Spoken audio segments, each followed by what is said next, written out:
Hello again. This is FSH Society's Story Time with Belinda Miller. I'll be reading again from Winterfrost, the first book in the series, Sequester's Quest. Enjoy! Chapter 13, Where the Mists Always Swirl. The crypt was remarkably dry inside, but ever so dark. The air was dark and musty. They stood in the entryway and peered out into the blackness of their new surroundings. As their vision adjusted, they began to look around and detect objects and thorns in the room. "Light one of those lanterns, Scylla, so we can see better," said the squirrel. "Oh, it fell out of my backpack," sighed the gnome, "along with my favorite duck's nest and everything else I packed." "Oh, yay," frowned Edward. The chamber in which they stood was not as large as they originally thought.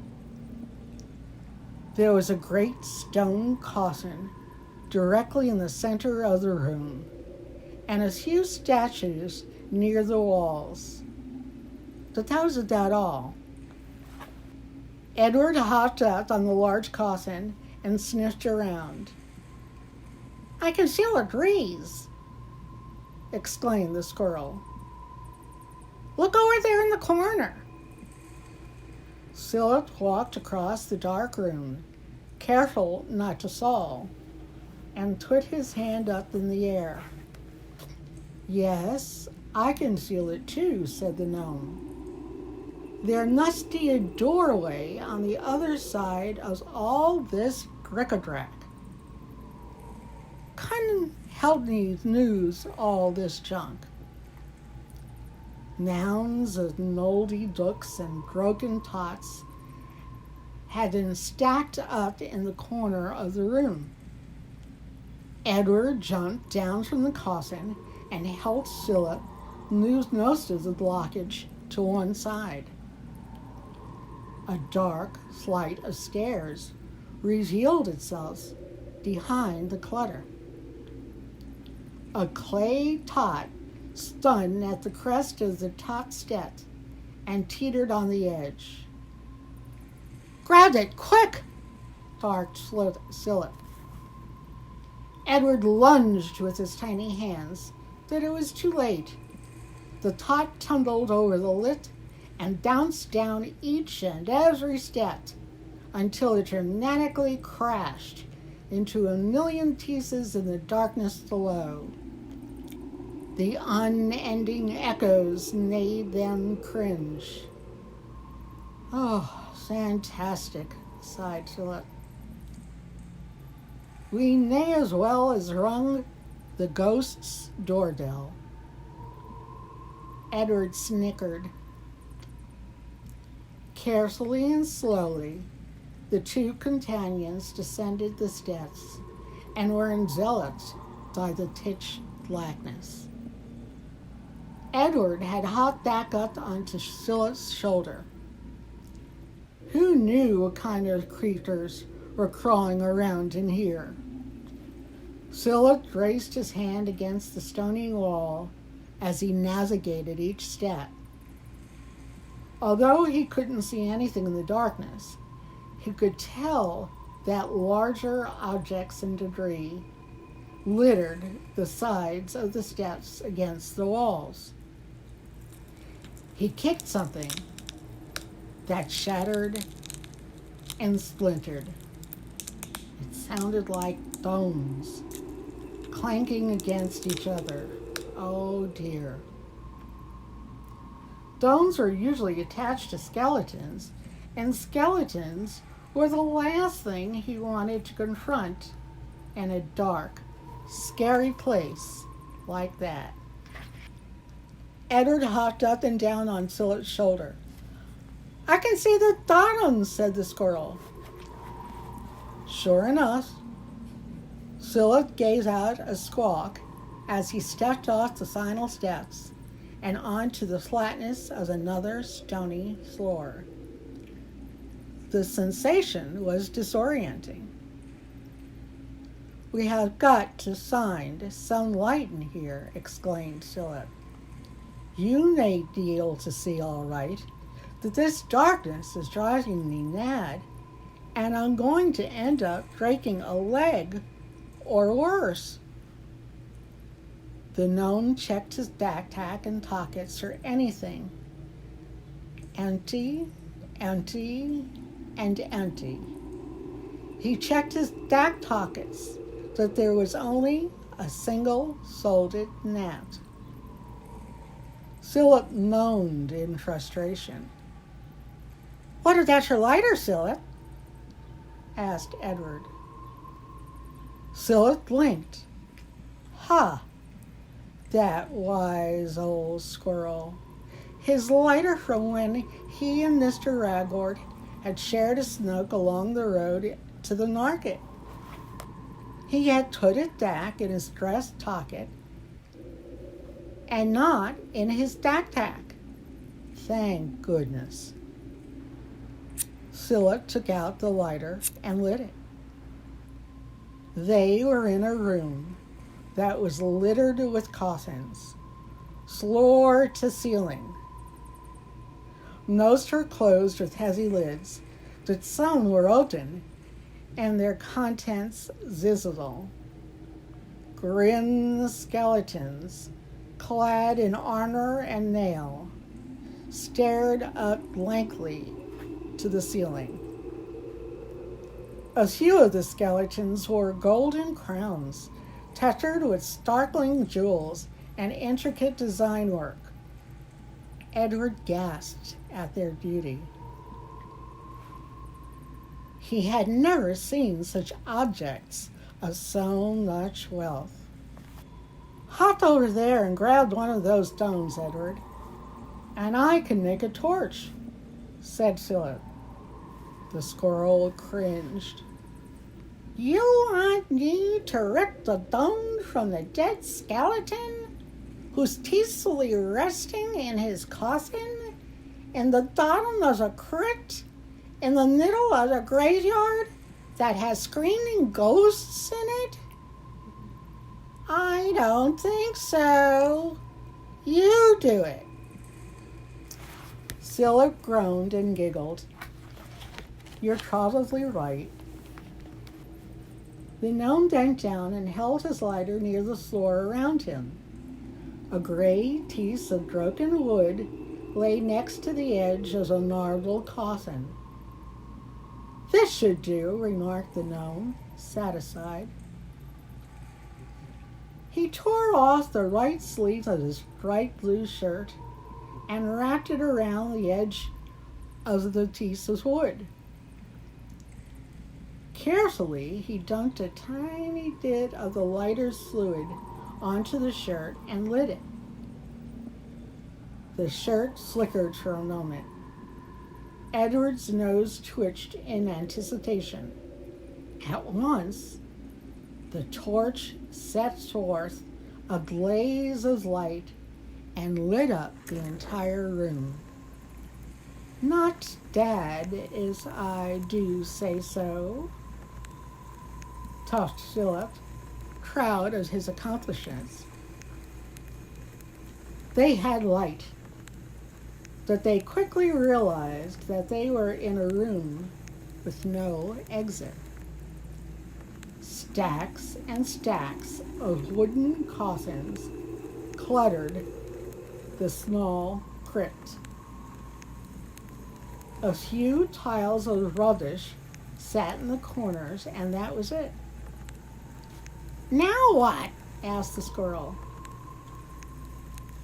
With the aid of the new light source, Philip's attention had been distracted by a peculiar stone coffin on the other side of the room. He ignored Philip's question and began to walk in that direction. Fire dripped from the torch and crackled to the floor. "Hey, where are you going?" "Come look at this," replied the gnome. They reached the end of one of the rows and gazed down at the coffin that excited Philip.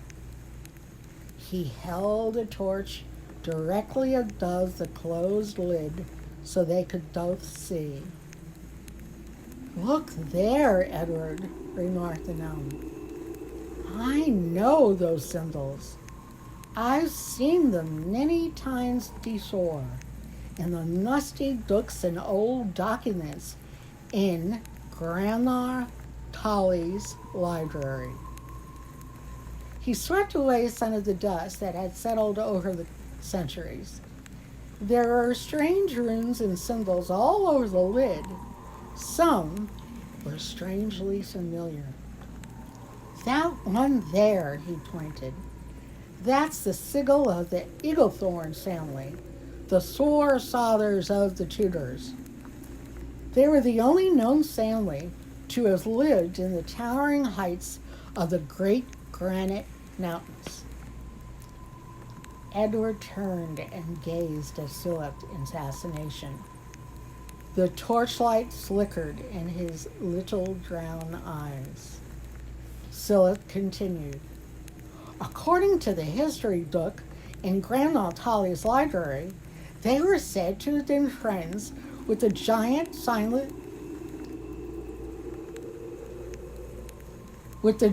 flying beasts and birds that soared high up to the mountain peaks.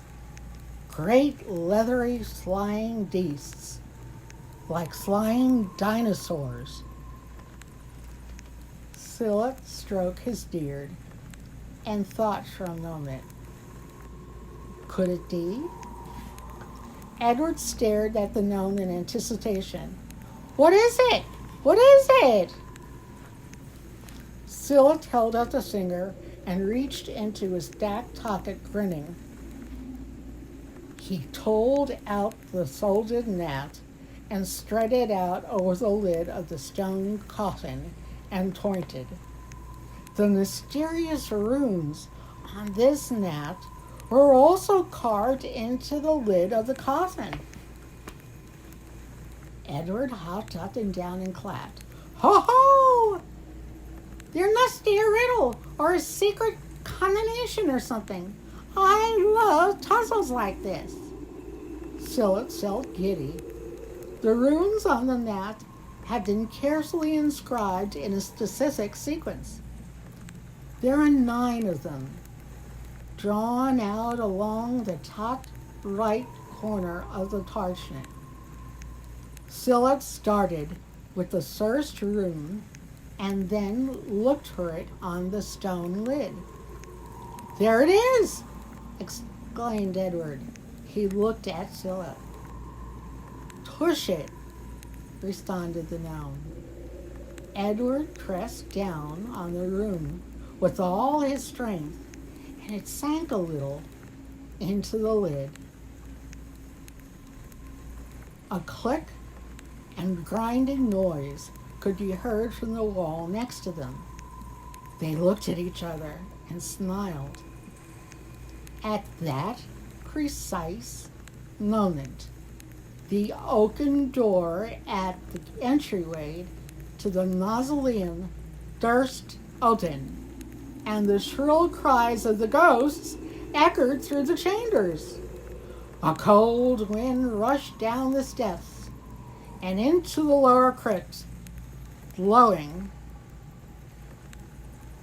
out the torchlight.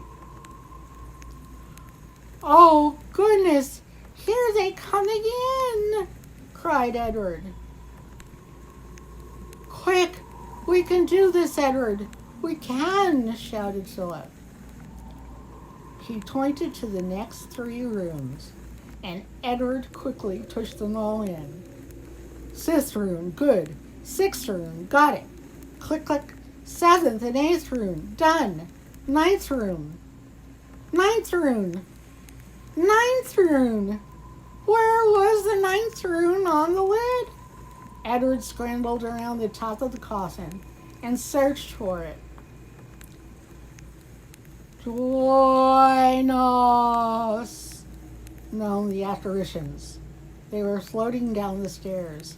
A ghastly turtle light began to fill the bottom of the stairway. What do we do? What do we do? What do we do? Screamed Edward. His teeth chattered and he was shaking all over. His tail was toothed again. Philip examined the ninth rune on the mat. It was an eye doll with a circle around it and something else. Another eye doll, maybe?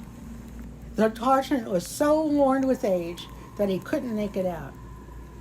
He glanced back at the lid. There are no eye doll runes on the lid at all. So he turned towards the wall to their right and looked. There, shouted Philip. There, there. 6 feet off the ground, carved in the middle marble wall, beckoned a pair of overlapping circles. In the middle of the circles, appeared a single, lidless eye doll. It's too high, cried Edward. We can't push it in. As the ghosts approached and extended their translucent arm around their prey, Philip scooped Edward up into his arms and leapt to the top of an adjacent coffin. The phantasms peered up at him and laughed. What are you doing, gnome? We has you. We has you. They laughed and cackled.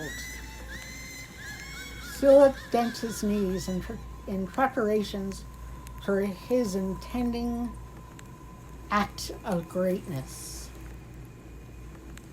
I don't think so, he said to the apparitions. Edward gasped in the amazement as he watched his best friend, Philip the gnome, sarner of taters and onions, leaped from the lid towards the top of another coffin that was leaning vertically against the wall.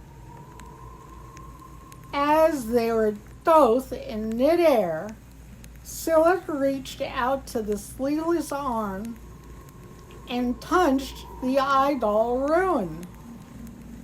A loud crack emanated from the marble wall, and a doorway flew open.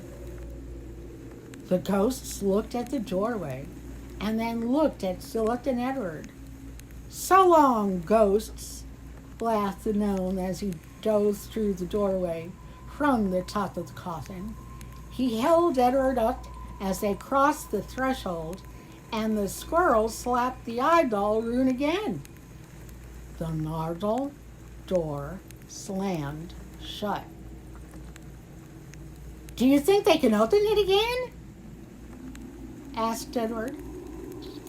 Let's not wait to find out, responded Philip, as they both ran down a dark, narrow passageway.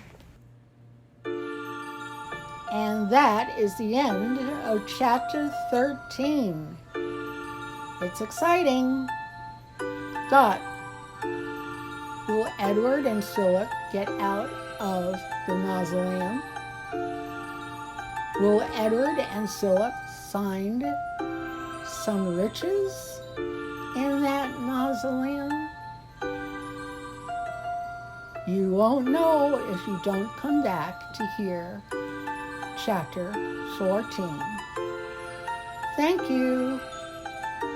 Again, this is for the FSHD Society. I'm Belinda Miller.